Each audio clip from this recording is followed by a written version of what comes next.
Só a caixa alta da emenda já resolve. Tudo bem.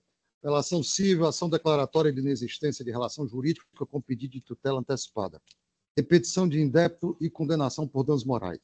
Empréstimo consignado, preliminar. Cesseamento de defesa. Questionamento quanto à autenticidade da assinatura apresentada nos documentos de contratação. Julgamento antecipado da lei, sem o saneamento do feito. Necessidade de perícia grafotécnica. Cesseamento de defesa configurado. Recurso autoral conhecido e provido. É como voto, presidente. O voto é do Bardol Carlos. Acompanho o voto. Bardol Paulo. Acompanho o relator. Então, anuncio o resultado do julgamento. A Câmara, à unanimidade, conhece do recurso para dar-lhe provimento. Obrigado, doutor. O próximo processo também é de Vossa Senhoria. É nosso também, Excelência. Exato.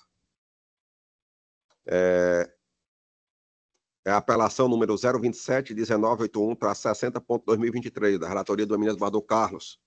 Tem como apelante José Coelho de Souza e apelado Banco Bradesco S.A. Doutor Lindenberg aqui pede para sustentar pelo apelante, com a palavra para, no prazo regimental, fazer a sua sustentação oral. Boa tarde já a todos os presentes, inclusive a plateia que está aí.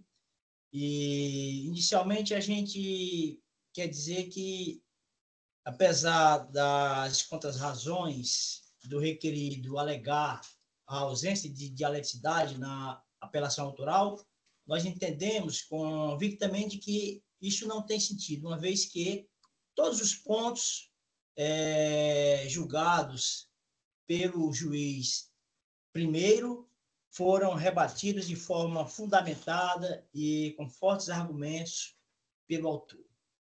É mais aquela questão, novamente, Excelência, da condição de analfabeto funcional que nós alegamos. Embora conste alguns rascunhos do RG autoral, à guisa de assinatura, nós entendemos que esse fato por si só não eleva o agente à categoria de pessoa alfabetizada, uma vez que a alfabetização de uma pessoa, todos hão de convir, vai muito além da simples assinatura, posto que a assinatura, a pessoa, melhor dizendo, para ser considerada pessoa alfabetizada, é preciso que saiba ler, não apenas desenhar o próprio nome, precisa saber ler e escrever. E, no caso especificamente, precisa saber interpretar as cláusulas contratuais, que isso só vai ocorrer se a pessoa realmente souber ler e escrever. Nesse sentido, voltamos a insistir, espero que nas minhas corriqueiras análises e interpretações eu possa ser um pouco simpático, como falou anteriormente um colega meu, mas a gente está insistindo porque nós entendemos que o analfabeto funcional, que apenas consegue assinar o nome, que ele não sabe ler nem escrever, que ele não consegue interpretar as cláusulas de um contrato, deve ser tratado e ter as mesmas prerrogativas processuais do analfabeto, que nós chamamos de analfabeto puro ou absoluto. E essa realidade se pospõe, volto a dizer mais uma vez, a necessidade de aplicação do princípio da igualdade constitucional, onde, como já dizia Rui Barbosa, é preciso tratar igualmente os iguais e desigualmente os desiguais, na medida em que os mesmos se igualam ou se desigualam.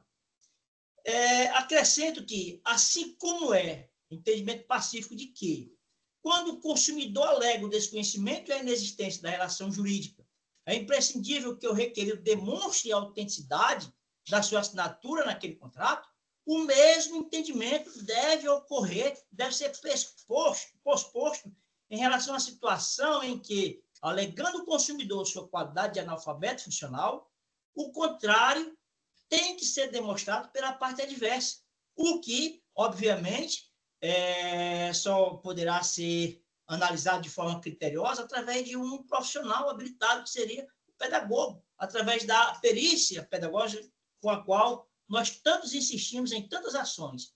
Dessa forma, ao tratar as instituições financeiras com pessoas analfabetas, absoluta ou funcional, deve exigir que o contrato tenha participação, sim, do assinante arrogo e de duas testemunhas instrumentárias, como apregoa o artigo 595 do Código Civil. Todas, evidentemente, devidamente identificadas, se não houver, claro, procuração pública chancelada por tabelião.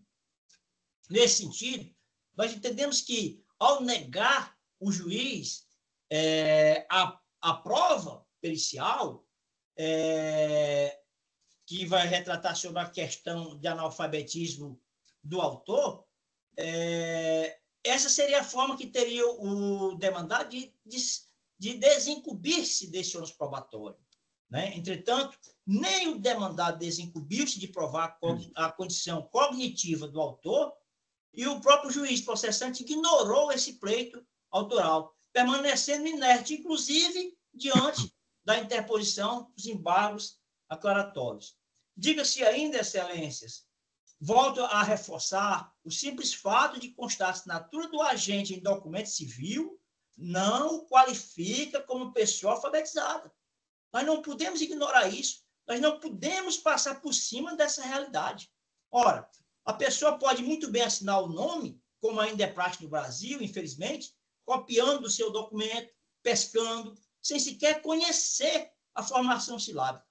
Nós não podemos conceber que a simples assinatura do cidadão em seu RG seja suficiente para considerá-lo como pessoa alfabetizada. Daí, reforço, a necessidade indispensável para a validade do contrato, que é a demonstração de que realmente o autor seja pessoa analfabeta, o que só vai ser constatado através, creio eu, de uma perícia pedagógica. Outra questão que nós temos batido, eu diria até de forma insistente, é sobre a questão do contrato. Nós entendemos que o contrato que foi juntado pelo requerido, não obstante essas irregularidades, não obstante não obedecer ao preceito do Código Civil, do artigo 595, ele está apócrifo, não foi assinado em todas as laudas. E nós vivemos em um momento em que são veiculadas pelos diversos meios de comunicação situações de fraudes em prejuízo dos aposentados e pensionistas do INSS, cujas fraudes ocorrem principalmente por meio dos empréstimos consignados. Nesse sentido, torna-se imprescindível, como segurança para o contratante, e não só isso, mas também como forma de transparência da instituição contratada, que todas as laudas do instrumento sejam assinadas ou rubricadas para que se possa efetivamente confirmar a realização da avença em todos os seus termos. Não estou só nesse fundamento, não estou só nesse argumento. Trago aqui, nesse sentido, Ponce de Miranda, o qual, mesmo distante do avanço tecnológico dos dias atuais, já visualizava a necessidade de resguardar possíveis fraudes na confecção de contratos com mais de uma lauda. Assim disse em uma de suas obras, Ponce de Miranda, abre aspas, a assinatura somente individualiza aquilo que está acima dela, ou, se há duas ou mais páginas, o que está nas outras páginas, se rubricadas. A rubrica não é assinatura, mas é auxiliar da assinatura para ligar as páginas rubricadas à última, que é assinada. A assinatura individualiza e fecha. Por ela é que se sabe que a manifestação e a comunicação se concluiu. Percebemos, dessas palavras do ilustre Ponce de Miranda, a clareza ao defender que o contrato, com mais de uma lauda, somente terá validade quando assinada ou rubricada em todas as laudas. A Justiça do Estado do Ceará, por algumas de suas varas, tem exigido dos advogados que os contratos de honorários advocatícios, para que se possa fazer o destaque da sua verba alimentar, sejam assinadas em todas as laudas, como é o caso, por exemplo, dos processos 001-179509-2016, de Morada Nova, 000993507, de 2015, de Morada Nova, e 001-104019, de 2015, também de Morada Nova, Ceará.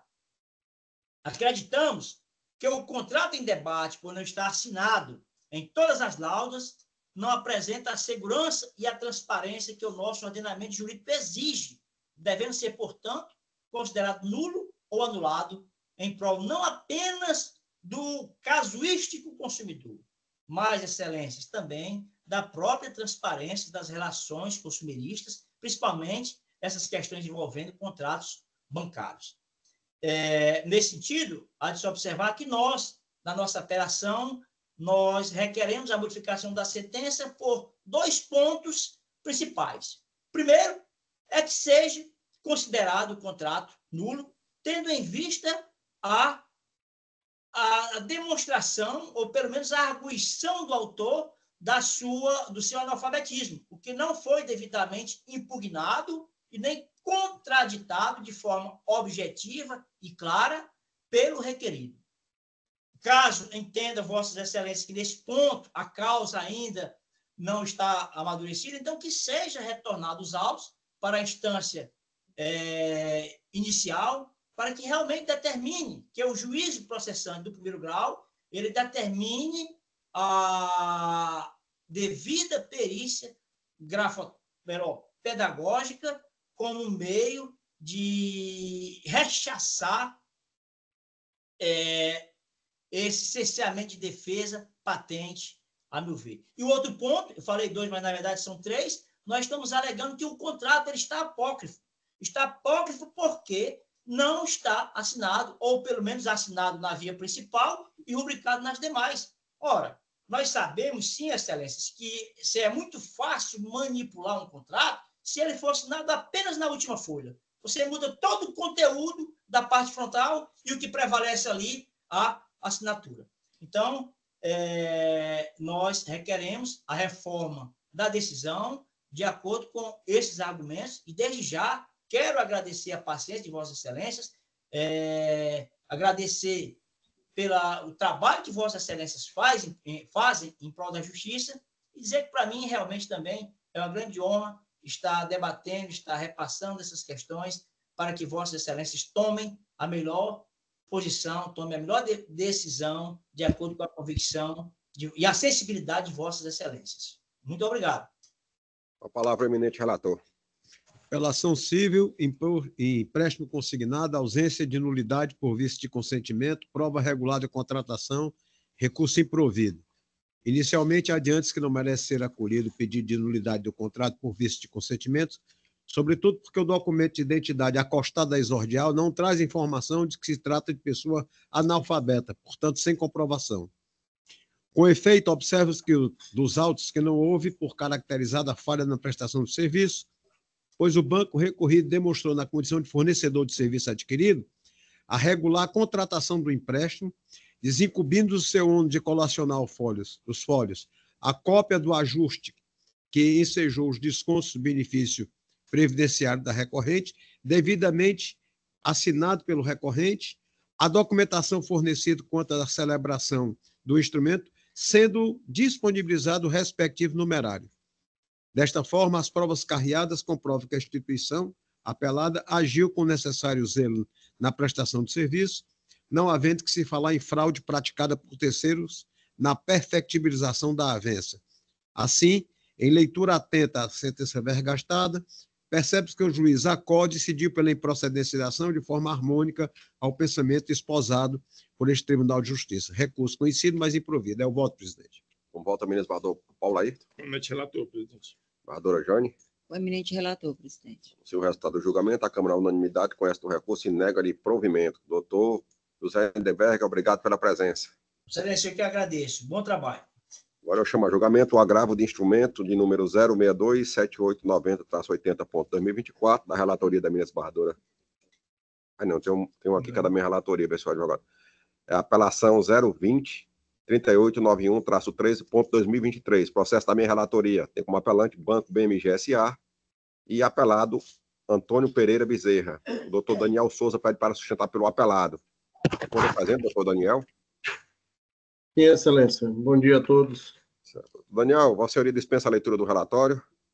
Dispensa, excelência. Então, lhes concedo a palavra para, no prazo regimental, fazer a sua sustentação oral. Ok. Bom dia, excelências. Inicio aqui meus cumprimentos ao eminente relator, desembargador, presidente, Everardo Lucena, segundo, em nome de quem saúdo os demais desembargadores dessa colenda Câmara e os ilustres representantes do Ministério Público, da Defensoria Pública e todos os demais presentes na sessão. A presente sustentação oral trata-se de contra-razões à apelação interposta pelo Banco BMG, e ela visa retomar a sentença de primeiro grau, na ação ordinária movida pelo apelado Antônio Pereira Bezerra, que teve como fundamento uma cobrança indevida de valores no seu benefício previdenciário, oriunda de um suposto contrato de cartão de crédito consignado com adesão que nunca foi realizada. A sentença proferida em primeiro grau declarou nulo o referido desconto, condenou o Banco BMG ao pagamento da devolução em dobro, a repetição de indébito, e, além disso, uma condenação de danos morais de 3.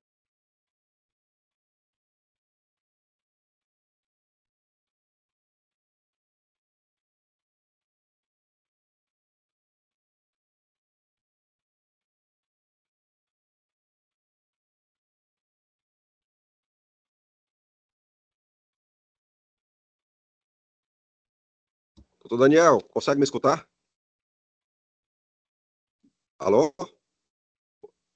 Tá ouvindo? O senhor está sem áudio. Ok. Tá me ouvindo Agora agora? voltou. Não tinha Doutor ouvido. Daniel, eu vejo aqui, certo, para a gente adiantar os trabalhos, que eu estou julgando esse recurso ele prejudicado, certo? Então atende aos interesses do seu constituinte. Então eu vou só anunciar o resultado do julgamento. Ok, excelência. Então, ok? favorável. Apelação civil, direito processual civil, consumidor, ação declaratória de inexistência de contrato acumulado com indenização por danos morais e materiais, cartão de crédito com reserva de margem consignável, contrato acostado aos autos, pedido de oitiva da parte autora, julgamento antecipado da lide, ausência de saneamento do feito, necessidade de decisão fundamentada sobre as provas requeridas e prévio anúncio do julgamento antecipado da lide, violação dos princípios da ampla defesa contraditória e devido processo legal, artigo 5º da Constituição Federal e artigo 1 e 3º e 7º e 9º do CPC. Necessidade de dilação probatória, cesseamento de defesa configurado, recurso prejudicado, sentença anulada. Como vota o eminente desembargador Birman? Como vota o eminente desembargador Carlos Alberto? Acompanho o voto. Anuncio o resultado do julgamento. A Câmara unanimidade acordou em julgar o recurso prejudicado, anulando a sentença e retornando os autos à origem. Ok, doutor Daniel? Anulando a sentença, excelência? Exato. Ok. Vossa Excelência entendeu? Entendi. Foi anulada a sentença, retornou os autos à origem? Não, só anulando a sentença. Fundamento de sua prova requerida. Vai voltar a sentença, para o primeiro grau, para rejulgar. Porque não houve a produção de prova requerida. Tá. Ok, excelência. Eu não tinha entendido. Então. Você quer que eu leia o dispositivo? Sim, queria, excelência, por favor. Diante do exposto, julgo o recurso como prejudicado, anulando de ofício a sentença vergastada por estar configurada do cesseamento de defesa, determinando o retorno dos autos ao juiz de origem para que seja oportunizada às partes interessadas a produção de provas necessárias à satisfação dos seus interesses, com posterior prosseguimento do trâmite processual. Deixe de aplicar o artigo 85, parágrafo 11 do CPC, quanto à majoração dos honorários em razão de ser incompatível com a decisão que determina a regulação da ação. É o voto. Ok, excelência. Compreendi. Agradeço. Então, obrigado. Um bom dia a todos e um bom trabalho. Até mais. Tá.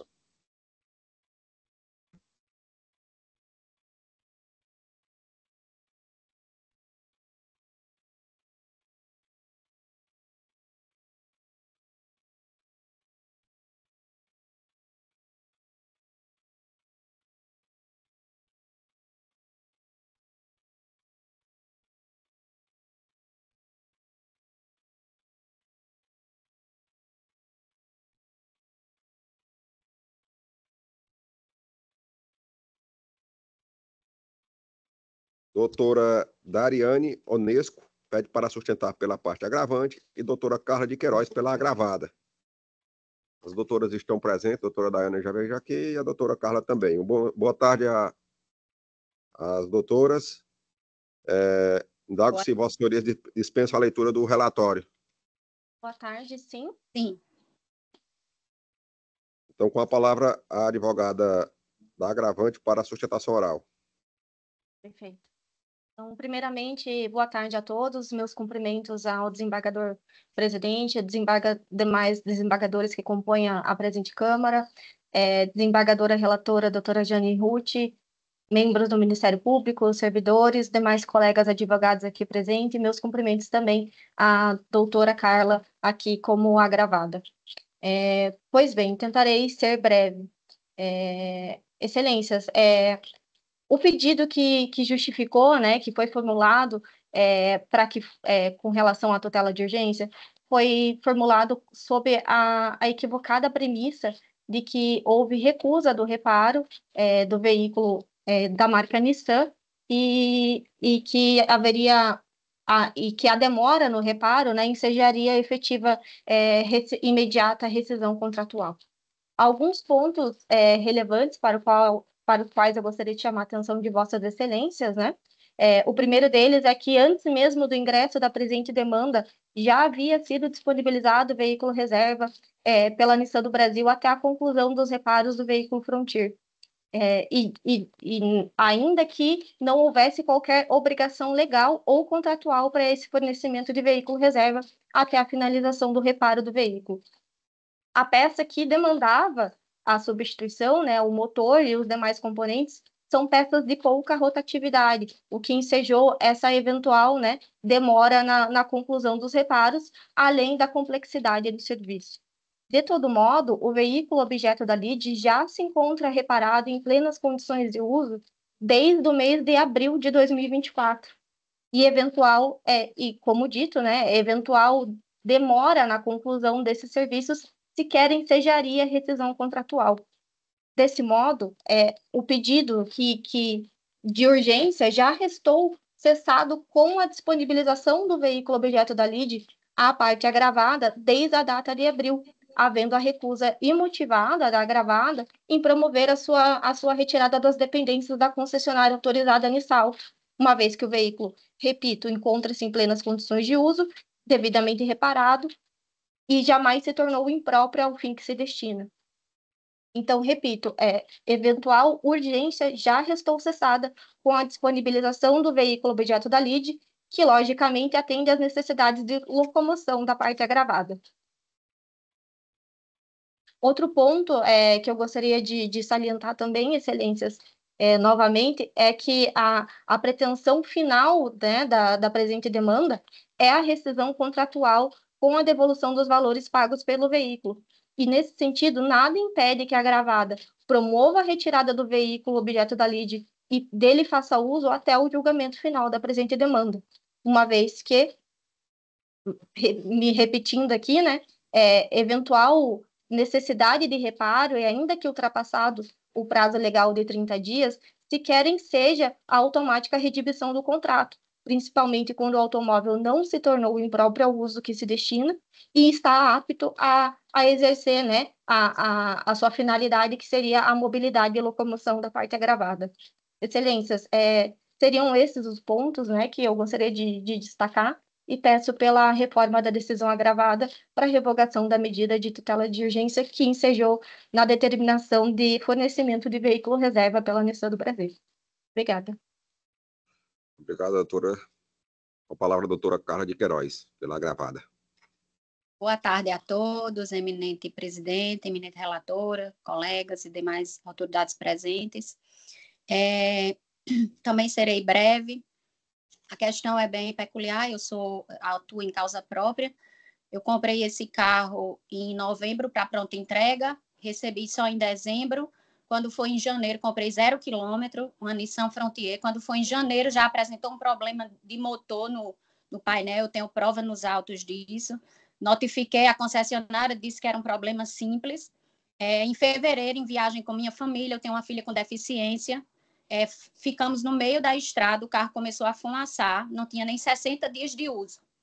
Ligamos para a montadora, disponibilizaram um veículo para nos levar ao destino, pleno domingo de carnaval, não ficamos com o carro lá no local, via crucis para tentar carro em todas as ocasiões. Quando chegamos em Natal de volta, estávamos em Recife.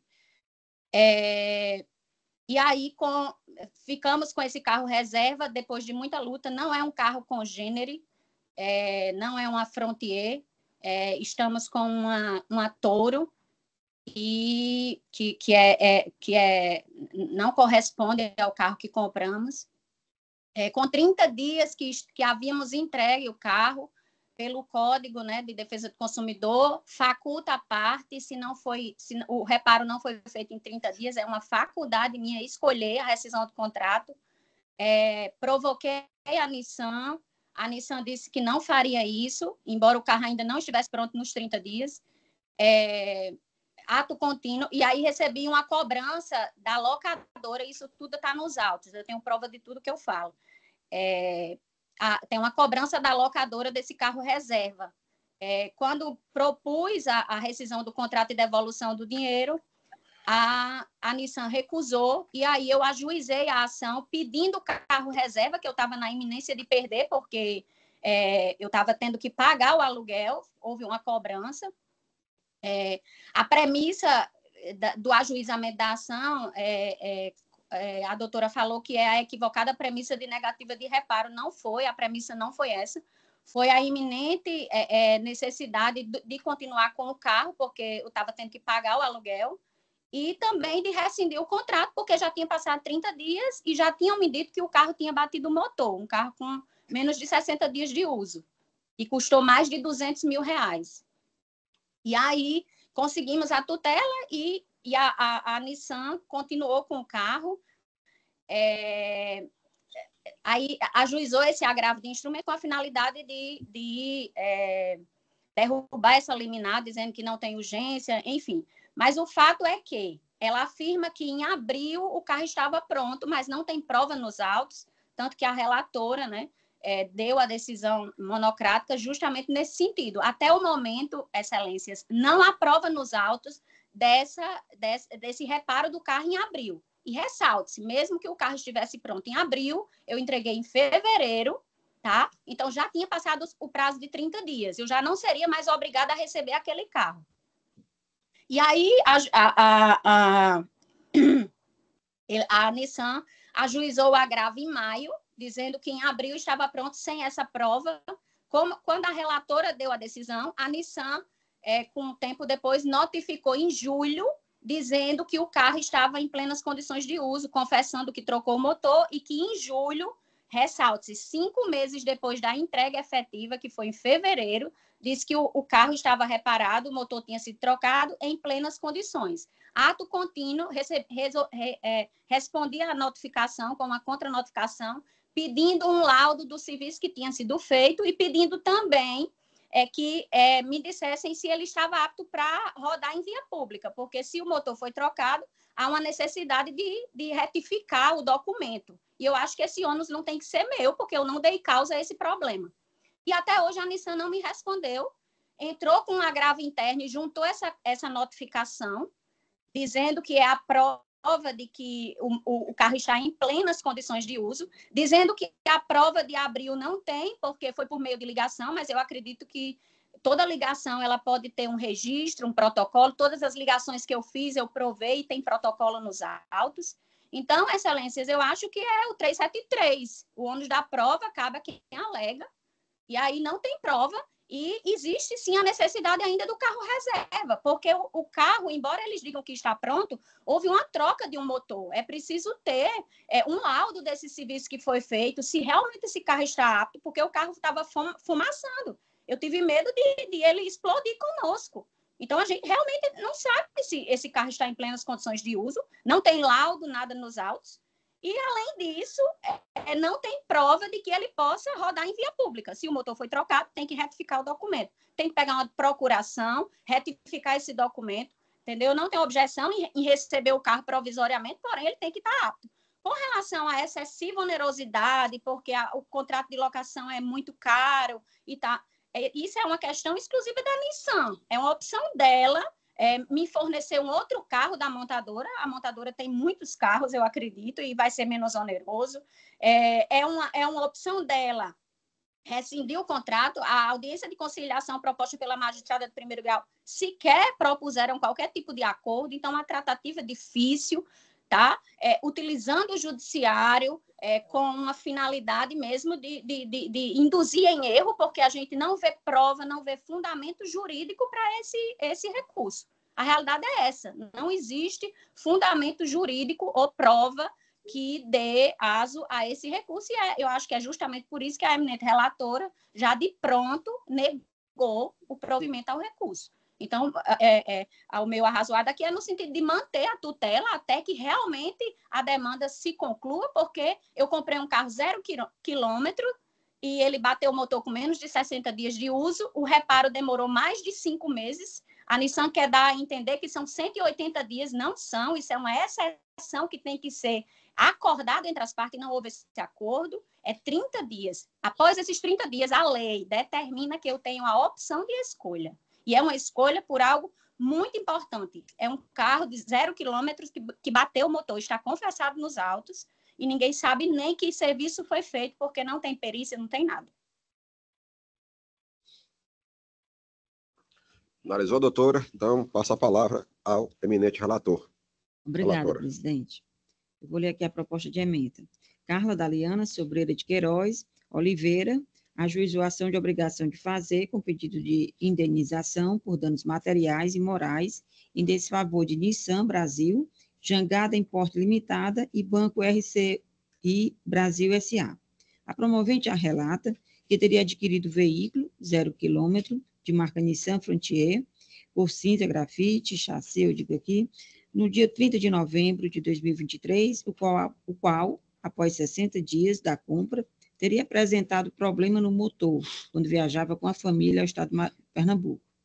O carro se encontra na concessionária para a substituição do motor que excedeu 30 dias, razão por que requer a rescisão do contrato e a devolução das parcelas pagas, devido ao defeito e a provável desvalorização. O juízo da causa deferiu a tutela requerida, determinando a suspensão da cobrança das parcelas oriundas da cédula de crédito bancário, firmado com o terceiro, a partir do ajuizamento da ação, e que as requeridas Nissan Brasil e Jangada Veículos mantivessem de forma solidária o carro reserva, até que fosse solucionada a demanda. Observa-se que foram preenchidos os requisitos para a concessão da tutela, para o fornecimento de veículo reserva pelas requeridas, até o julgamento de mérito da demanda, haja vista o defeito apresentado no motor do veículo, 0 quilômetro, adquirido pela autora com menos de 60 dias de uso, não tendo sido demonstrado pela agravante que esse defeito teria sido solucionado em menos de 30 dias, conforme preceitua o artigo 18 do CDC. A promovida agravante não acostou documento que atestasse a veracidade das informações ou que indicasse que a parte agravada foi devidamente notificada extrajudicialmente que seu veículo já se encontrava disponível para retirada. Ressalte que a autora pleiteia a rescisão do contrato, com a devolução integral dos valores pagos com correções monetárias e não o conserto do veículo, tudo com base na previsão contida no artigo 18, parágrafo 1º, inciso 2 e parágrafo 3º do CDC. Veja-se que a recorrente colacionou no agravo interno foto de e-mail datado de 12 de julho de 2024, bem como cópia de conversa por WhatsApp e foto de acompanhamento de carta dos Correios. Tais documentos devem ser analisados inicialmente pelo juízo da causa, sob pena de supressão de instância. No tocante ao veículo mora, verifica-se que o veículo se encontra parado na concessionária e a promovente necessita de carro reserva para se locomover, devendo assim haver o fornecimento de veículo reserva pelas requeridas, até o julgamento do mérito da ação. Quanto ao pedido de redução da multa, consta-se que não houve a sua fixação, por descumprimento da ordem liminar pelo juiz da COR, restando prejudicado o pedido. Agravo de instrumento desprovido, agravo interno prejudicado. Esse julgamento aqui, presidente, tem... Pronto, é isso. Então, como voto, eu acompanho integralmente a eminente relatora. Como vota o doutor Birma? Acompanho o relator. Então, a Câmara, à unanimidade, conhece o recurso e nega-lhe provimento. Doutora Dariane e doutora Carla, obrigado pelas presenças. Boa tarde, obrigada. Agora eu chamo a julgamento a apelação 0134-341-25.2017, da relatoria do ex-desembargador Paulo Ayrton. Tem como apelante apelado Botman e Companhia Limitada e apelante apelado de Cossel Distribuidora de Cosméticos do Ceará Limitada. Dr. Ricardo Porto pede para sustentar pelo apelante apelado Botman e Companhia Limitada. Dr. Ricardo se encontra presente? Presente, Excelência. Boa tarde, doutor Ricardo. Doutor Ricardo, Boa tarde. eu dado que Vossa Senhoria dispensa a leitura do relatório. Dispensa, Excelência. Certo. Então, lhe concedo a palavra para, no prazo regimental, fazer a sua sustentação oral. Perfeito. Inicialmente, queria saber se todos estão conseguindo me ouvir bem, porque eu estou de fone. Sim, então, só ouvindo bem. Perfeito. Obrigado, Excelência. Então, vamos começar cumprimentando a Vossa Excelência, o desembargador Everaldo Lucena, presidente dessa Câmara, desembargador Paulo Ayrton, relator e desembargadora Jane Ruth, também compõe esse julgamento. E na pessoa de Vossa Excelência, eu cumprimento os demais presentes, até pelo adiantado da hora, para não ter que mencionar a cada um. Inicialmente, a gente precisa relembrar por que nós estamos aqui. Nós estamos aqui por conta de um contrato que foi firmado em 2014 entre as partes, na qual se estabeleceu obrigações mútuas, sendo elas, de um lado, a transferência do imóvel por parte da empresa de Cossel à Bosco e, de outro lado, a regularização desse imóvel por parte da Bosco.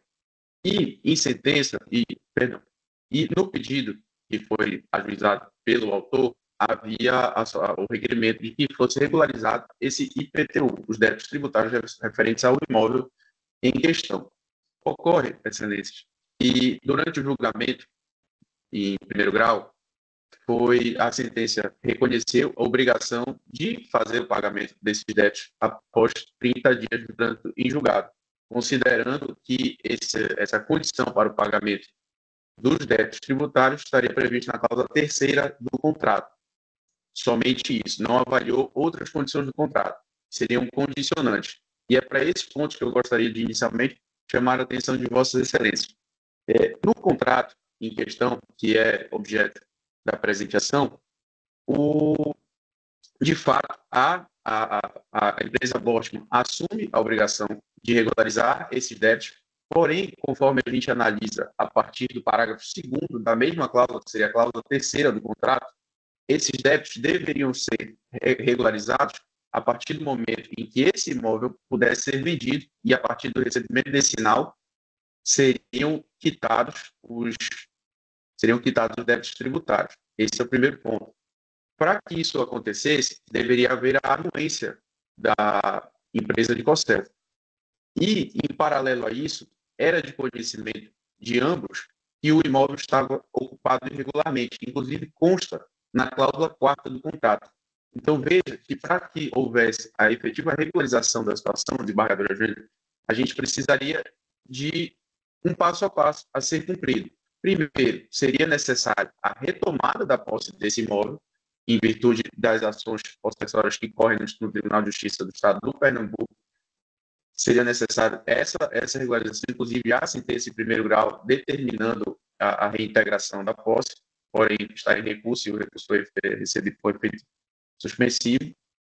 Posterior a isso, seria colocado o imóvel à venda e, uma vez colocado o imóvel à venda, só seria autorizada a venda da propriedade se o sinal fosse suficiente para o pagamento. Então, a gente verifica que o pagamento do IPTU ele deve obedecer uma regra e uma sequência lógica, conforme está no contrato, e não exclusivamente o caput da cláusula 3ª, que determinaria a regularização desses débitos. Então, esses pontos, desembargador Everaldo, são necessários de serem avaliados, porque, eventualmente, ao imputar ao apelante Bosman, requerido em primeiro grau, imputar a ele a obrigação de, eventualmente, ter que regularizar esse IPTU sem que possa ter a posse do imóvel, sem que possa dispor do imóvel, que é de propriedade, deveria passar a ser propriedade dele após a regularização disso, pode gerar um prejuízo inenarrável, que eu não consigo nem imaginar, porque o valor, pelo menos que ele apresenta em determinado momento dos autos, é de R$600 mil. Então, quem em sã consciência faria algo nesse sentido? E é justamente por esse motivo que foram atribuídas, desembargadora Jane e desembargador Paulo Aito, condicionantes para que essa regularização se desse. Uma vez que esses passos não vieram a acontecer ainda não resta comprovado o momento no qual deve ser feita a regularização. Ou seja, em momento algum está se dizendo que não se vai regularizar isso. O que está se pedindo é que sejam cumpridos os passos que estão presentes no contrato, e não somente a cláusula terceira, mas sim todas as condicionantes previstas ali naquele instrumento que ele é justamente a instrumentalização da vontade das partes, para que sim todo o andamento processual possa ser, o andamento contratual possa ser adimplido. Esse é um ponto. Outro ponto que se faz questão aqui de mencionar é que, conforme a cláusula 4ª do próprio contrato que aqui se discute, há a previsão de que as partes em conjunto iriam tentar reaver a posse desse imóvel. E isso era feito. Porém, em determinado momento, como consta nos autos desse processo, foi revogado os poderes dos advogados que representavam a Boston ali. E como a propriedade, como o titular do direito de propriedade é de Cossel, a Boston em nada pode contribuir. Ou seja, o processo que discute a posse do imóvel está sendo tramitado e defendido pelos advogados de Cossel. A Boston não tem qualquer tipo de influência nisso, porque não é autorizado pela empresa. Ao mesmo tempo que não é autorizado pela empresa a fazer isso, não consegue ter certeza se vai ou não reaver a posse do imóvel, ainda pode ser obrigado. Ou seja, a ela só cabe o bônus. Não cabe qualquer tipo de bônus, inclusive ficar com o imóvel. Então, isso deixa ainda mais claro que o passo a passo contratual ele deve ser cumprido. Ou seja, e peço desculpa pela repetição, a recuperação da posse, a reintegração da posse desse imóvel, posterior a isso, a venda, e posterior a isso, condição obrigatória, com a venda, a regularização dos imóveis, a regularização do IPTU do imóvel. Isso está muito claro dentro do contrato. Então, nesse sentido, é necessário que haja a reforma da sentença para julgar improcedente esse pedido. Outro ponto que é importante ser argumentado aqui e tratado é que há um fato superveniente que descobriu-se durante o final de semana, agora foi juntado aos autos na última petição protocolizada por nós. Além de a empresa de Cossel não estar permitindo que a Bosman atue nas ações possessórias, ela, inclusive, está oferecendo o imóvel em garantia em ações trabalhistas. Ou seja, além dela desejar que a empresa Bosman regularize a questão do IPTU, além dela fazer isso, ela também quer se utilizar do mesmo imóvel para pagar débitos seus. Ou seja, novamente, a Bosman só cabe o ônus, não cabe qualquer tipo de bônus. Então, quem é que, em sã consciência, novamente indago, iria assumir uma obrigação dessa natureza? Não faz o menor sentido. E, novamente, ao voltar para o contrato, a gente consegue perceber o passo a passo que protege justamente os interesses da Bosman apelante nesse momento. Então, por esses motivos que a gente apresenta aqui, a gente verifica que sequer cabe a obrigação de regularizar o IPTU nesse exato momento, e, além disso, não é cabível dano moral, porque não faz sentido. Não faz sentido pelo seguinte fato. Anterior ao próprio negócio jurídico formalizado de 2014, já havia gravame no referido bem. Então, dessa forma, não há que se falar que qualquer dano moral que pretenda alegar a empresa de Cossel tenha surgido a partir do contrato, porque anterior a isso o imóvel já possuía seus gravames muito bem averbados na certidão, conforme consta nos autos. E, por fim, excelência, há uma petição atravessada pelo advogado da autora, ora apelante também apelada, requerendo a correção de erro material na sentença, pois essa teria julgado que a obrigação de pagamento do IPTU, desembargadora Jane, deveria ocorrer imediatamente, não após os 30 dias de trânsito em julgado, conforme a sentença. Só que não há erro material, fica muito nítido que não há erro material nesse caso, porque fica bem claro a vontade da magistrada de primeiro grau em efetivamente determinar essa regularização, eventualmente, se confirmada a sentença, somente após o trânsito em julgado, justamente para que não gere outros prejuízos, além dos que já estão sendo gerados por toda essa celeuma à empresa Bosman, ora apelante. Então, nesse sentido, eu finalizo agradecendo Vossa Excelência pela paciência em nos ouvir e requerendo novamente a reforma da sentença para julgar improcedentes todos os pedidos autorais. Muito obrigado. Com a palavra, eminente relator.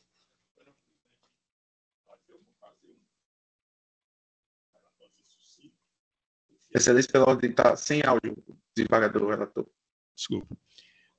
Presidente eminente Espada, digno advogado, eu vou fazer uma apresentação bem sucintazinha, porque a minha proposta de emenda está com 17 itens, né? E o dispositivo final também um pouco longo, mas eu vou tentar resumir aqui.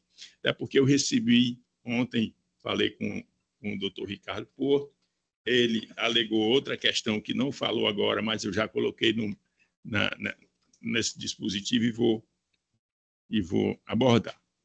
Então, o resumo que eu fiz. Dicocel fez um acordo com a Botman, de quem a primeira transferia o imóvel ao segundo, se este pagasse os débitos do bem. Diante da inércia, Dicocel ingressou com ação visando a obrigação de fazer reparação por danos morais. Sentença julgou parcialmente procedente, condenando Botman à obrigação de fazer e ao pagamento de danos morais, diante da negativa do nome da autora. Botman sustenta que não pagou os débitos porque o imóvel estava invadido por terceiros e porque os débitos seriam pagos com o valor da venda do imóvel. No entanto, era de conhecimento da parte a existência da invasão quando fez o contrato, e no contrato não existe cláusula condicionando o pagamento dos débitos à venda do imóvel. Sobre o erro material, a sentença confirmou a tutela de urgência, mas determinou que o pagamento fosse somente após o trânsito em julgado. O CPC permite que erros materiais sejam conhecidos de ofício e não se sujeitam à preclusão, precedentes do STJ. Por não alterar os fatos discutidos, não é necessária a oitiva das partes, economia processual. Também não houve alegação de prejuízo. Sem prejuízo, inexiste nulidade.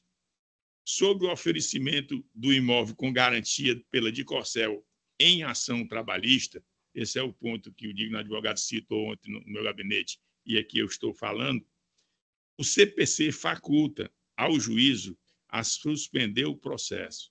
Sequer houve pedido de suspensão pela parte, pode o interessado procurar intervir no processo trabalhista.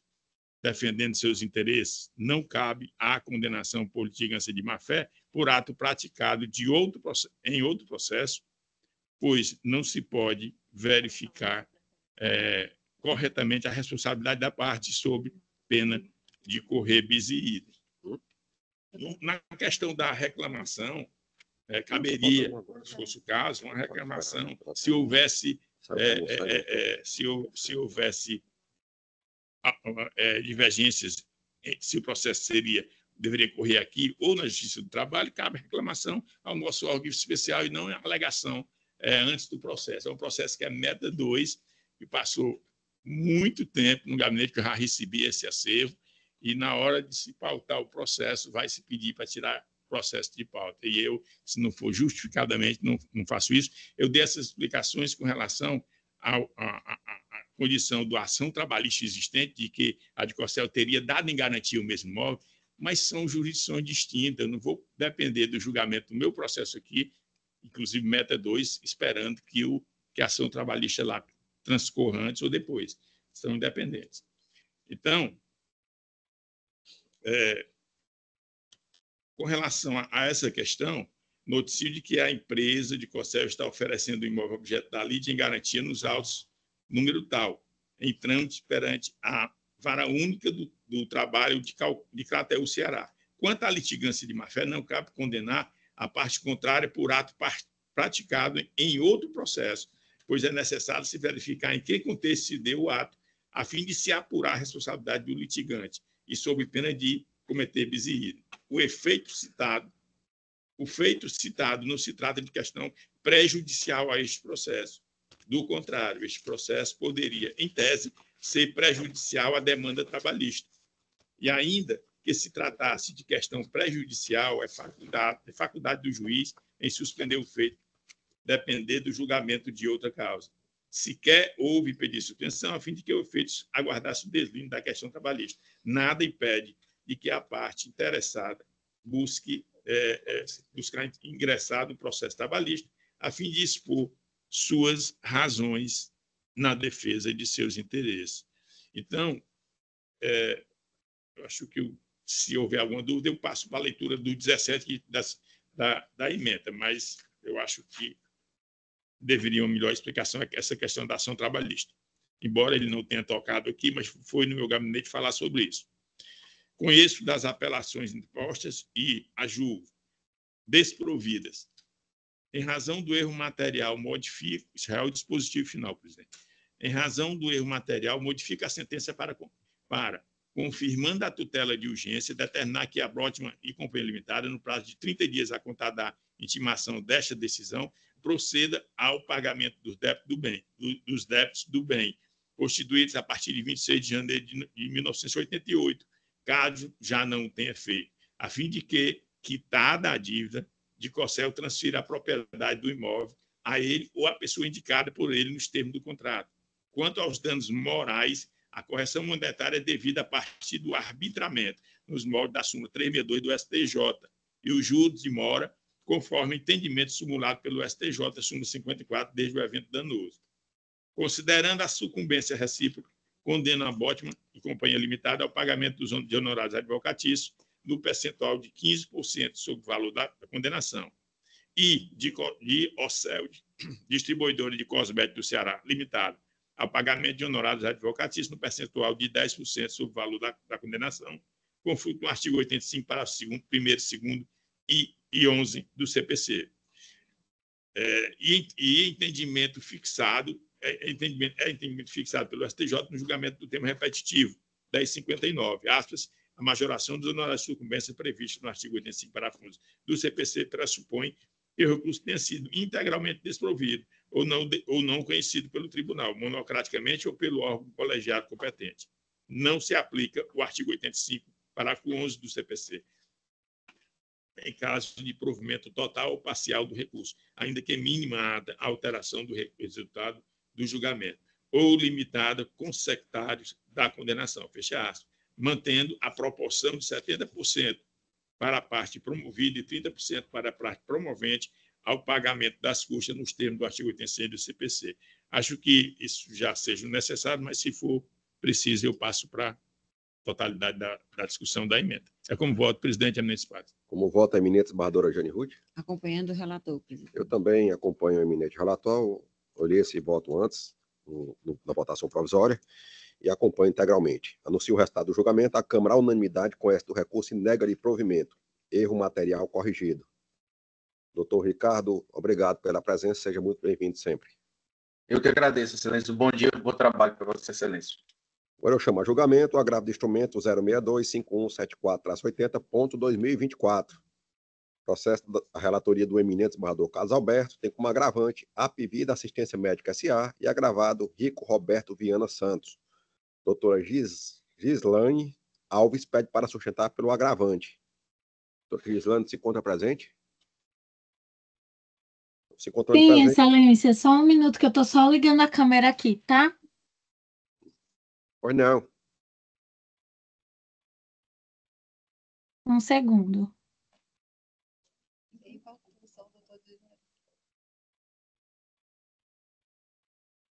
Acho que agora deu certo.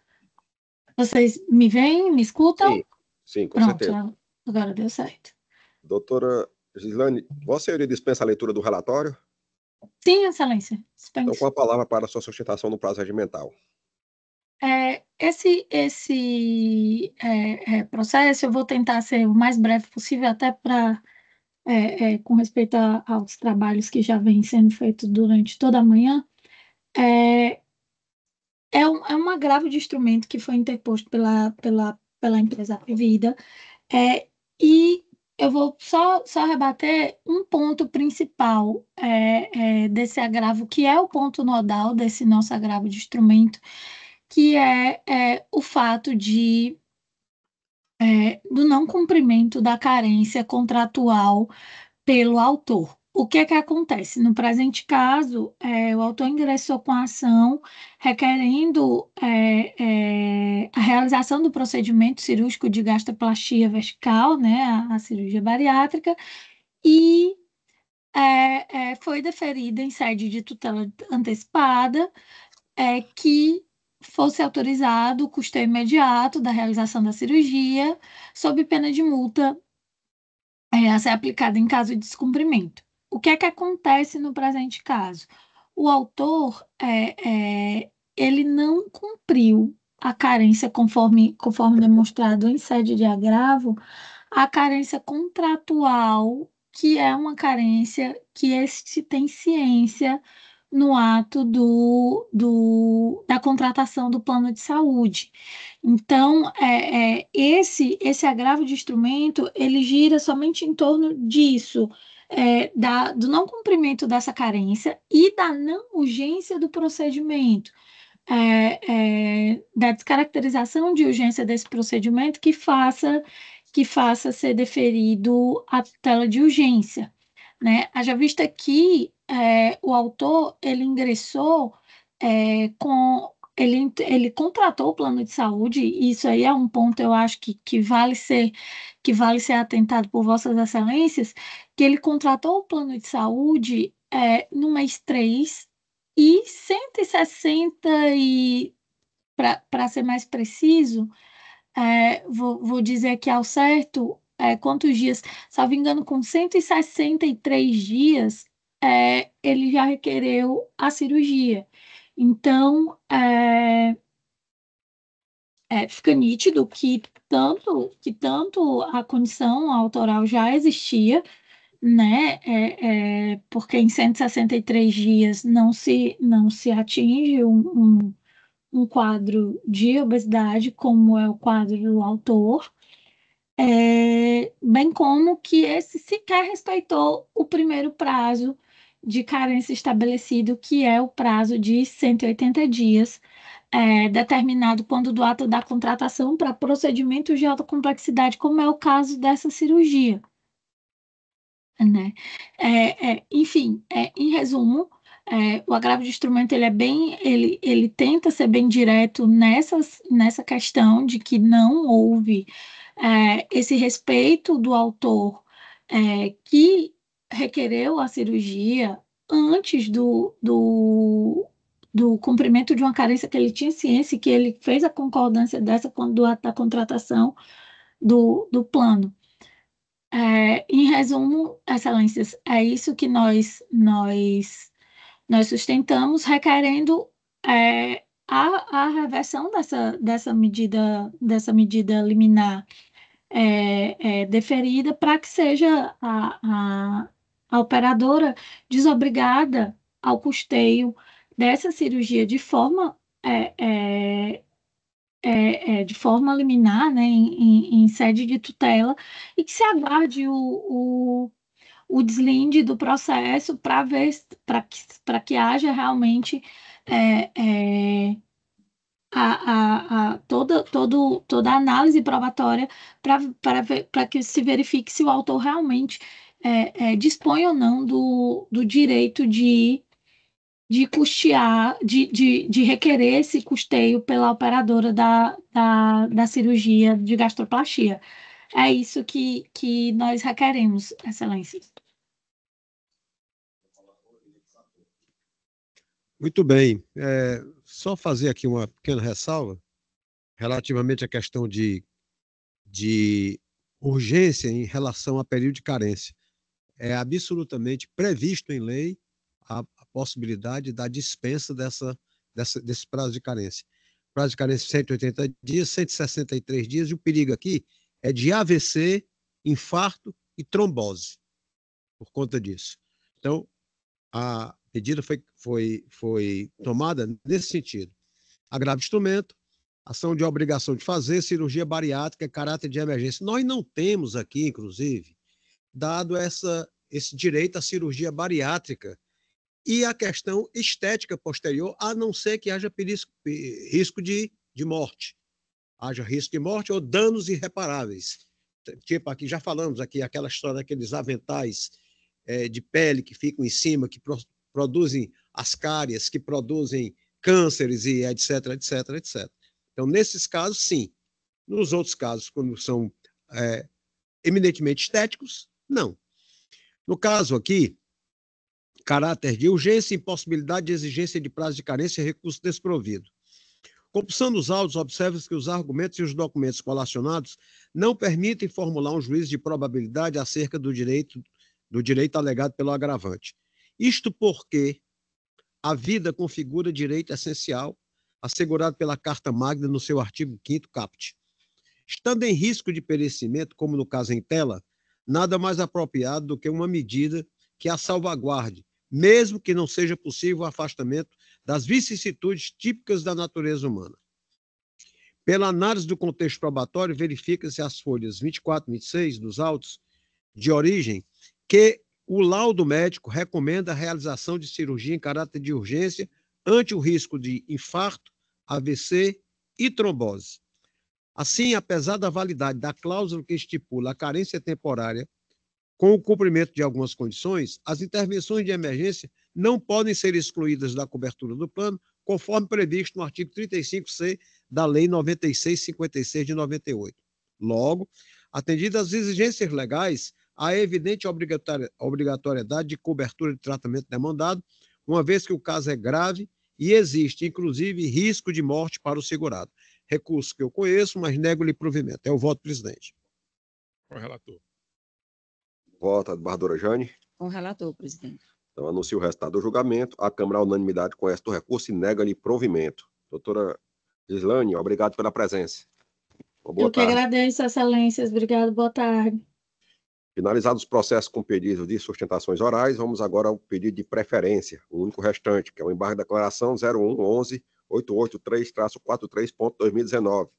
Na relatoria do Dr. Birman, tem como embargante Janaína Cássia de Alencar Lima e embargado BRCI Brasil S.A. Com a palavra, o eminente relator para proferir o resultado do julgamento. Obrigado, presidente. Não tem sustentação oral, né? Embargo de declaração em apelação, ação de cobrança securitária cumulada com indenização por danos morais. Acórdão que reformou, em parte, a sentença. Alegação de omissão e contradição. Vícios não verificados. Pretensão de rediscussão da matéria. Impossibilidade na via estreita dos aclaratórios. Inteligência da súmula 18 do TJCE. Embargos conhecidos e desprovidos. Acórdão mantido. Trata-se de embargo de declaração opostos por Janaína Cássia de Alencar Lima, Fontoura Cruz, em face do acordo que deu parcial provimento ao recurso de apelação interposto pelo banco embargado. Em suas razões recursais, a embargante aduz, em suma, que houve omissão e contradição no acordo recorrido, ao não enfrentar devidamente as questões pertinentes à indenização por danos morais e materiais. Requer, diante disso, que sejam supridos os vícios que entende existentes, reformando a decisão embargada para manter inalterada a sentença de origem.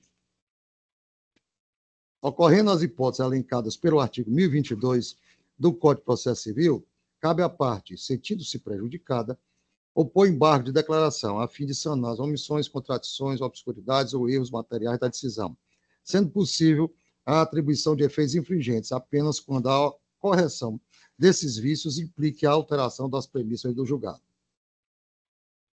Compulsando os autos, verifico que a matéria pertinente aos contratos objetos dos autos foi devidamente analisada, concluindo pela necessidade de reforma parcial da sentença de origem.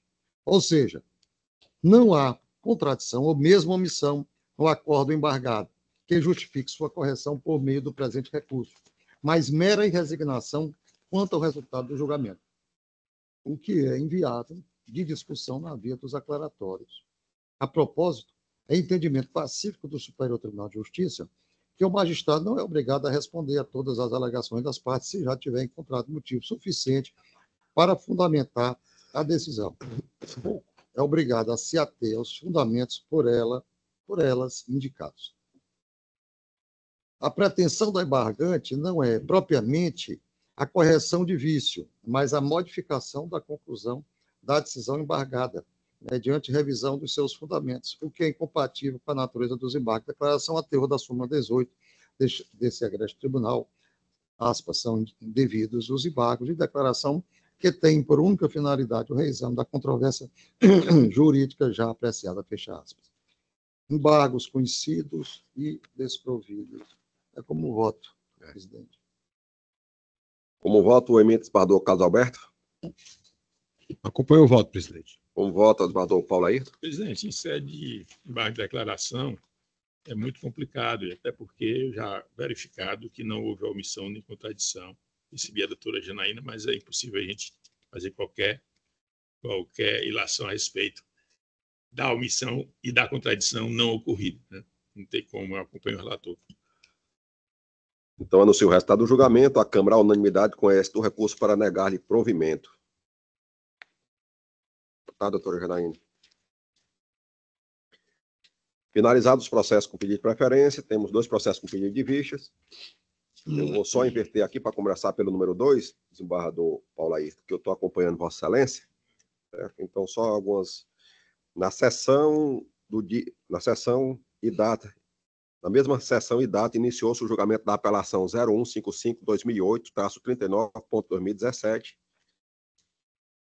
tendo como partes apelante Alexandre de Gaspar, Caos Gaspar e outros, e apelado Porto Freire Engenharia Incorporações Limitada. Esteve presente o doutor Estênio Silva, que na ocasião fez uso da palavra no prazo regimental na qualidade de advogado da parte apelante. Em seguida, o desembargador Paulo Ayrton Filho, Albuquerque Filho, proferiu o voto no sentido de conhecer parcialmente o recurso e, na extensão, negar provimento. Após o voto proferido pelo relator, pedir vista dos autos para melhor análise da matéria e o julgamento foi suspenso. Pois não, apresento o voto agora.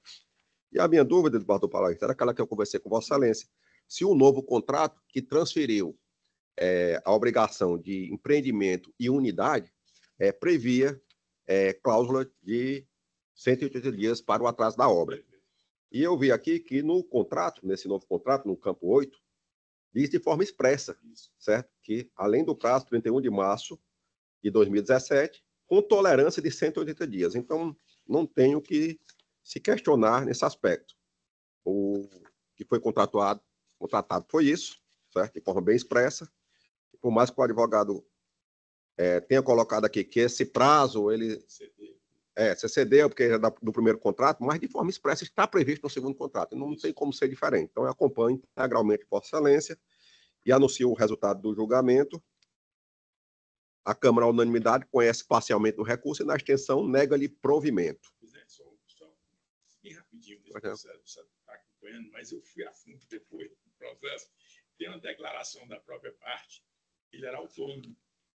Certo? E lá no contrato, ele assume que vai fazer o pagamento mediante financiamento do Banco do Brasil.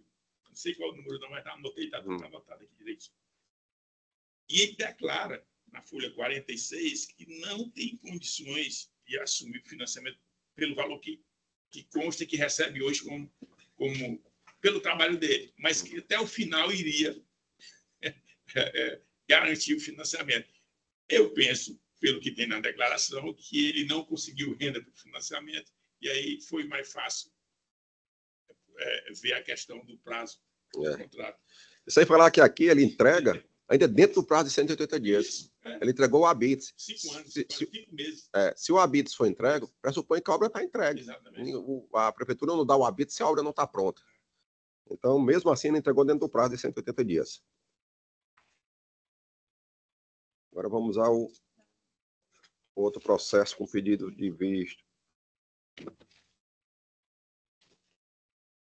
Vou ler aqui a resenha. Em sessão ocorrida aos 4 de setembro do corrente ano, iniciou-se o julgamento da apelação 04-69400-11.2011, tendo como partes apelante Tereza Maria Tobela Chardon e outros, e apelado o espólio de Francisco Martins de Lima. Na ocasião, a doutora Germana Viana fez uso da palavra no prazo regimental na qualidade de advogado das partes apelantes. Em seguida, o desembargador Paulo Ayrton Albuquerque Filho proferiu o voto, conhecendo do recurso, para negar provimento. Após o voto proferido pelo relator, pedi vista dos autos para melhor análise da matéria e o julgamento feito foi suspenso. Então, apresento aqui o meu voto vista, nos seguintes termos. Trata-se de recurso de apelação interposto, inicialmente, do Paulo Ayrton, eu adiantei que vou divergir de Vossa Excelência, mas digo que o voto de Vossa Excelência, tecnicamente, juridicamente, está perfeito. O entendimento que Vossa Excelência fixou aqui no seu voto é o entendimento que está previsto na lei, inclusive na jurisprudência, e tem um precedente meu, certo? Só que, analisando esse caso, ele tem uma particularidade, porque ele é um processo em que o advogado tinha procuração nos autos para atuar no feito. Finalizado o processo de conhecimento, a parte falece e o advogado não tem essa informação. Procurei nos autos de todas as formas, de alguma forma de dizer que o advogado teve conhecimento disso, ele não teve. E o advogado continua com o cumprimento de sentença. Lá na frente, no mandamento, 11 anos só o cumprimento de sentença. 7 anos, depois do início do cumprimento de sentença, o advogado vem aos autos informado pelas partes pelos herdeiros que a parte tinha falecido e faz a habilitação dos herdeiros. E aí, nesse meu estudo, eu vi que o STJ abre várias exceções nesses casos. Aí eu trouxe essa jurisprudência aqui, do STJ, e trouxe também algumas jurisprudências do Tribunal de Justiça de Santa Catarina, de Minas Gerais, do Paraná. Então, eu vou ler aqui de forma para que fique mais explicitado. Trata-se de recurso de apelação interposto por Tereza Maria Tobela Chardon e outros, figurando como apelado espólio de Francisco Martins de Lima, em face de sentença, as folhas 389/392, que julgou o feito extinto por ausência de pressuposto de desenvolvimento válido e regular do processo nos seguintes termos. Tanto exposto, considerando a legislação específica e os entendimentos jurisprudenciais acima declinados, decreto a extinção da presente lide por sentença para que surta seus legais efeitos nos termos do artigo 485, inciso 4 do CPC, vista a ausência de pressuposto de desenvolvimento válido e regular do processo, que seria a representação do advogado. Em face da sentença supra, foram interpostos recursos de apelação, folhas 395/407, aduzindo, em suma, a necessidade de aplicação do princípio da instrumentalidade das formas, da economia processual e da celeridade processual, evitando a extinção desnecessária de feito 7 anos depois. Finalmente, requer o provimento do recurso para que a sentença seja reformada, declarando válida a habilitação dos herdeiros, ora recorrentes, em fase de cumprimento de sentença, sucedendo o autor da ação principal, José Tobela Civil, aproveitando-se todos os atos processuais já realizados nos autos, bem como determinando que seja dado regular prosseguimento do feito. As contrarrazões foram apresentadas às folhas 444/452. Pois bem, a questão recursal centra-se em verificar se a MM juíza de primeira instância decidiu corretamente ao extinguir o processo sem resolução de mérito em função da morte do autor, antes da proposição do presente cumprimento provisório de sentença, que posteriormente foi convertido em execução definitiva, de modo que buscam os apelantes, herdeiros de cujos, a reforma da sentença a fim de que seja concedida a habilitação dos herdeiros no processo com prosseguimento do feito. Pois bem, o Código de Processo Civil assim dispõe: ocorrendo a morte de qualquer das partes, e aqui eu friso, quando eu pedi vista, embaixadora Janine, porque eu lembrei daquele caso lá do professor Evaldo, que faleceu, e que é qualquer das partes, não é só o autor e o réu. Morreu qualquer das partes do processo, o processo tem que ser paralisado e chamar os herdeiros. Então, ocorrendo a morte de qualquer das partes, dá-se-á sucessão pelo seu espólio ou pelos seus sucessores, observado o artigo 313, parágrafo 1º e 2º do Código de Processo Civil. Artigo 687. A habilitação ocorre quando, por falecimento de qualquer das partes, os interessados houverem de suceder-lhe no processo. Artigo 688. A habilitação pode ser requerida pela parte em relação aos sucessores do falecido, pelos sucessores do falecido em relação à parte. Artigo 689. Proceder-se à habilitação nos autos do processo principal, na instância que estiver suspendendo-se a partir do então o processo. Sobre a matéria, leciona Humberto Teodoro Júnior, em seu livro Curso de Direito Processual Civil, 50ª edição, Rio de Janeiro, Forense, páginas 365 e 366. O processo é uma relação jurídica dinâmica, cujo movimento se dirige a um provimento jurisdicional que se põe a fim ao litígio, instalado entre as partes. Essa relação nasce por provocação do autor sujeito ativo e se aperfeiçoa quando o réu é citado, passa a figurar no seu sujeito passivo. Daí em diante, uma série de atos se sucederá sob o comando estatal do juiz, e sempre com a presença de dois sujeitos da relação. Se um deles vem a falecer antes de atingir a prestação jurisdicional, o movimento da relação jurídica em curso se inviabiliza, já que, sem a presença dos dois polos subjetivos, não é possível conceber a própria relação. Daí a necessidade de substituir a parte falecida por seus legítimos sucessores, a fim de que o processo adquira condições de retomar seu curso normal. Para que isso ocorra, prevê a lei um procedimento especial, onde se examinará a qualidade daqueles que se pretende colocar na posição de litigante do falecido, e se promoverá, em última análise, sua vinculação à relação processual paralisada com o óbito. Consiste, pois, a habilitação disciplinada pelos artigos 687 e 692 do novo Código de Processo Civil, no procedimento por meio do qual os sucessores das partes ingressam em juízo para recompor a relação processual afetada pela morte de um dos sujeitos, que já integra em sua formação inicial.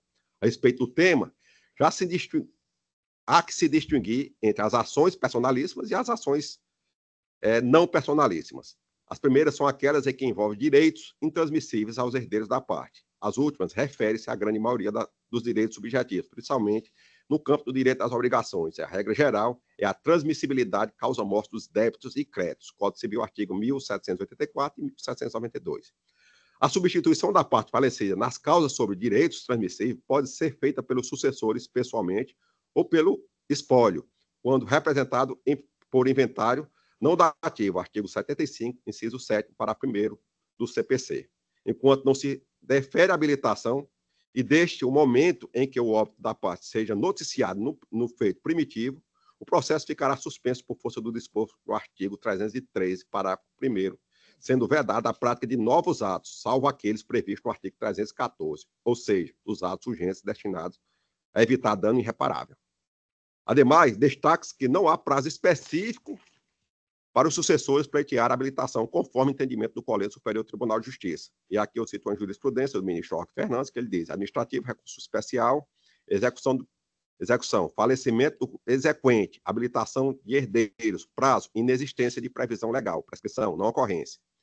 Com efeito, trata os autos de cumprimento provisório de sentença posteriormente convertida em definitivo, cuja decisão fora proferida em ação ordinária de rescisão contratual, acumulada com restituição de sinal, nos autos do processo 35648-63.2004, segundo a qual o pleito autoral fora julgada procedente com a declaração de rescisão do contrato e determinação de restituição pelo réu das arras, mais o equivalente devidamente corrigido monetariamente, e acrescente de honorários, advocatícios e custos processuais.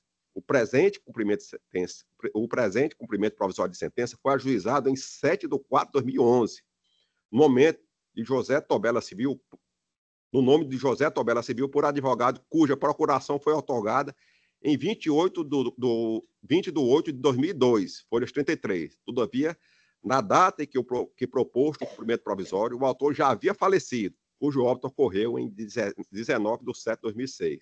Isto é, quase 5 anos antes de ajuizada a demanda de execução, somente tendo sido requerida a habilitação dos herdeiros em 27 de 9 de 2018, folhas 376/379. Ou seja, verifica-se que o presente cumprimento provisório se iniciou em 7 de 4 de 2011 e que o autor faleceu no dia 17 de 7 de 2006, o que, a rigor, ensejaria a extinção do processo. Porém, no caso dos autos, após longo trâmite processual, comprovaram os herdeiros o interesse no prosseguimento da ação, ao proceder às devidas habilitações conforme documentos de folha 378/388, solicitando a legitimação dos atos praticados pelo procurador do Dicurso. Em que pese o óbito tenha ocorrido de fato anteriormente ao ajuizamento do presente feito, com a devida vênia, não vislumbra a alegada nulidade processual, eis que não há demonstração de eventuais prejuízos às partes, principalmente ao executado. Ressalte-se, nem seria correto alegar que existia a existência de prejuízo à devedora, porquanto os presentes autos executórios nada mais são do que consequência lógica do resultado obtido no processo de conhecimento. Tampouco ha havido a comprovação de má-fé dos litigantes, em especial diante da ausência de comprovação de que os patronos da parte autora tinham ciência do óbito. No caso em questão, observa-se que a informação sobre o falecimento do exequente foi recebida somente após a juntada da certidão, de folhas 359, a qual inclui documentos extraídos da ação que tramitava na 13ª Vara Civil, sob o número 0000420-19.2017, que envolve as partes de Poli, Indústria e Comércio de Óculos e José Tobela Civil. Ao analisar a referida ação, não é possível concluir que o advogado da parte exequente tinha pleno conhecimento do óbito do mandante, uma vez que a procuração adjudícia, folhas 366, que foi apresentada junto com a certidão de óbito do autor, foi outorgada a advogados diferentes do que representam a presente ação. Quer dizer, o advogado dessa execução não era o mesmo advogado dessa ação onde foi informado. Conforme procuração de folhas 33. Destaco também que as partes não demonstraram e tampouco arguíram a existência de qualquer prejuízo decorrente dos atos praticados pelo mandatário, o que afasta a decretação de nulidade dos atos praticados. Ora, pelo princípio da instrumentalidade das formas, se vem reiteradamente afirmando que os atos judiciais não devem ser anulados se não comprovado prejuízo. Ora,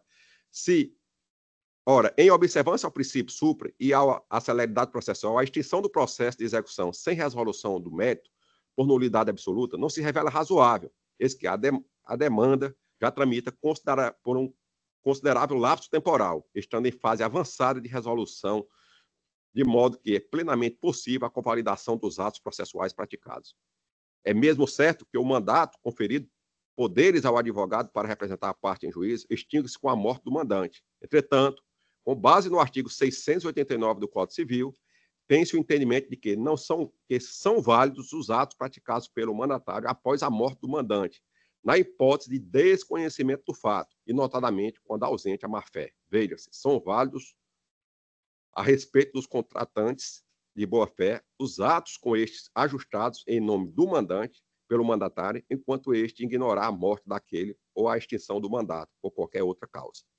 Por tal razão, e considerando o princípio da economia processual e da instrumentalidade das formas, o STJ passou a adotar o referido entendimento no sentido de que a morte do autor, antes do ajuizamento do processo de execução, autoriza a habilitação dos seus sucessores, reconhecendo, salvo em comprovada má-fé, a existência de prejuízo à parte contrária, a validade dos atos praticados pelo mandatário. Confira-se, e aqui eu trago um julgamento bem recente, certo? Do também recente ministro Paulo Sérgio Domingues, de 27/8/2024.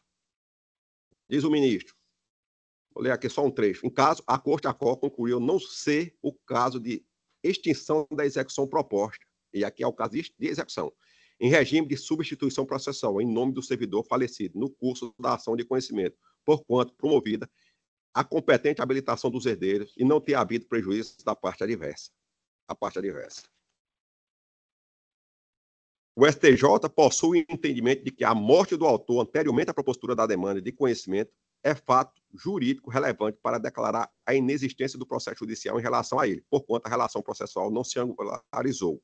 Por outro lado, a forma da jurisprudência do STJ, aí abro aspas, a morte do autor antes do processo de execução autoriza a habilitação dos sucessores, reconhecendo, salvo comprovada má-fé, a validade dos atos praticados pelo mandatário. Trago aqui várias outras jurisprudências do STJ.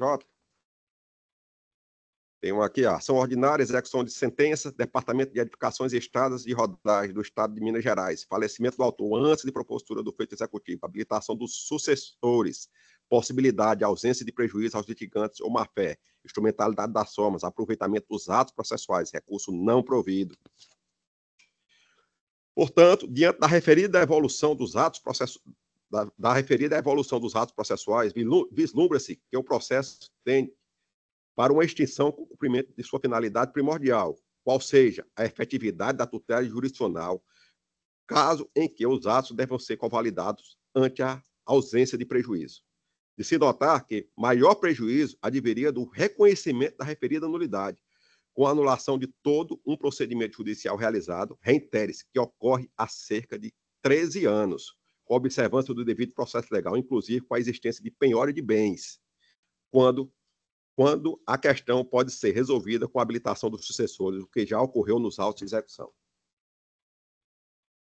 Com tais ponderações, em atenção ao princípio da celeridade e da economia processual, e não se vislumbrando má-fé processual ou prejuízo, entendo que a ausência de habilitação dos herdeiros do falecido em tempo pretérito constitui vício passível de regularização. Diante do exposto, com a renovada vênia ao eminente relator, voto em conhecer e dar provimento ao apelo, para cassar a sentença e determinar o prosseguimento do feito nos termos do voto supra.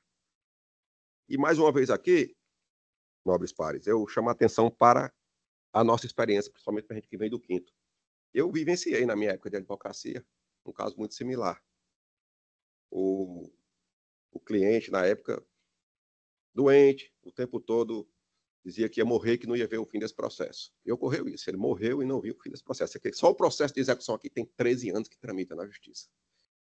E ele faleceu, os herdeiros se habilitaram legalmente, lá nesse caso que eu era advogado, se eles se habilitaram legalmente, me informaram. E até hoje eles não viram também o fim desse processo. Então aqui é um caso em que vai passar de gerações. Vai morrer uma parte, são herdeiros habilitados, esse processo sendo anulado e voltando, talvez nós teremos outras habilitações nesse processo, desses herdeiros que alguns vão morrer no decorrer desse processo, o processo será suspenso novamente e terá que ter a habilitação de outros herdeiros.